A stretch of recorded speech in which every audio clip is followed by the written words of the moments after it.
ಕೋಲಾರದಲ್ಲಿ ಪಟಾಕಿ ಚೀಟಿ ಹೆಸರಲ್ಲಿ ಲಕ್ಷ ವಂಚನೆ ಆಗಿರೋದ್ರ ಮಾಹಿತಿ ಲಭ್ಯ ಆಗ್ತಾ ಇದೆ. ರಾಜ್ಯದಲ್ಲಿ ಈಗಲೂ ಕೂಡ ಈ ಪಟಾಕಿ ಚೀಟಿ ಅಂತ ಹಾಕೋರ್ ಸಂಖ್ಯೆ ಇದೆ. ಸೊ ಇಲ್ಲಿ ವಂಚಕರು ಲಕ್ಷ ಸ್ಕ್ಯಾಮ್ ಮಾಡಿದ್ದಾರೆ ಅನ್ನೋದು ಗೊತ್ತಾಗ್ತಾ ಇದೆ. ಕೋಲಾರ ಜಿಲ್ಲೆಯ ಬಂಗಾರಪೇಟೆಯಲ್ಲಿ ಘಟನೆ ಆಗಿದೆ. 1 ವರ್ಷದಿಂದ ಚೀಟಿ ಹಾಕಿದ್ರಂತೆ ಸಾವಿರಾರು ಜನ. ಆ ಪಟಾಕಿ ಬಾಕ್ಸ್ ಸಿಗುತ್ತೆ, ಪಾತ್ರೆ ಸಿಗುತ್ತೆ, ರೇಷನ್ ಕಿಟ್ ಸಿಗುತ್ತೆ ಅಂತ. ದೀಪಾವಳಿಗೆ ತಿಂಗಳ ಮುಂಚೆನೇ ಪಟಾಕಿ ಮತ್ತು ರೇಷನ್ ಕಿಟ್ ಅನ್ನು ಕೊಡಬೇಕಾಗಿತ್ತು. ಹಬ್ಬದ ಮುನ್ನ ಕಚೇರಿಗೆ ಬೀಗ ಹಾಕಿ ಭರತ್ ಎಂಬಾದ ನಾಪತ್ತೆ ಆಗಿದ್ದಾನೆ. ರಾತ್ರಿ ಆದರೂ ಮನೆಗೆ ತೆರಳದೆ ಕಚೇರಿ ಮುಂದೆನೇ ಚೀಟಿ ಕಟ್ಟಿದವರು ಯಾರಿದ್ದಾರೆ ಅವರೆಲ್ಲ ಧರಣಿ ಮಾಡಿದ್ರು. ಕೋಲಾರ ಜಿಲ್ಲೆ, ತಮಿಳುನಾಡು, ಆಂಧ್ರದ ಜನ ಕೂಡ ಇಲ್ಲಿ ಹೂಡಿಕೆಯನ್ನು ಮಾಡಿದ್ರಂತೆ. ಇವ್ರದ್ದೆಲ್ಲ ಸ್ಕ್ಯಾಮ್ ಹೇಗೆ ನಡೆಯುತ್ತೆ ಅಂದರೆ, ಒಂದು 2-3 ವರ್ಷ ಭರ್ಜರಿಯಾಗಿ ಕೊಟ್ಟಂಗೆ ಮಾಡೋದು, ಊರೂರು ಹಳ್ಳಿಗಳಲ್ಲೂ ಮೌಟ್ ಟು ಮೌಟ್ ಪಬ್ಲಿಸಿಟಿ ನಡೆಸೋದು.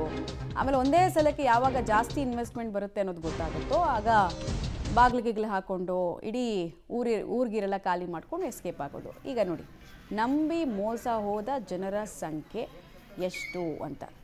ಧರಣಿ ಕೂತಿದ್ರು, ಅಲ್ಲೇ ಮಲಗಿದ್ದಾರೆ ಕೂಡ. ಬಟ್ ಪ್ರಯೋಜನ ಇದೆಯಾ ಇದರಿಂದ ಗೊತ್ತಿಲ್ಲ.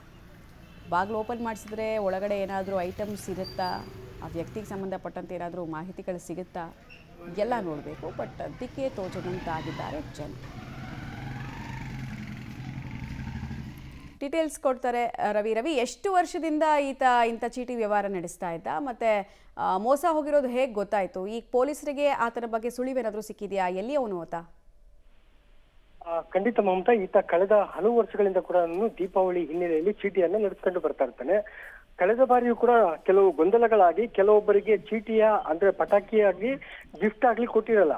ಈ ವೇಳೆ ಈತನ ವಿರುದ್ಧ ಕಳೆದ ವರ್ಷವೂ ಕೂಡ ಇಂಥ ಗಂಭೀರ ಆರೋಪಗಳು ಬಂದಿತ್ತು. ಆದ್ರೆ ಈ ಬಾರಿ 100 ಜನರು ಈತನ ಬಳಿ ಪಟಾಕಿ ಚೀಟಿಯನ್ನ ಹಾಕಿದ್ರು.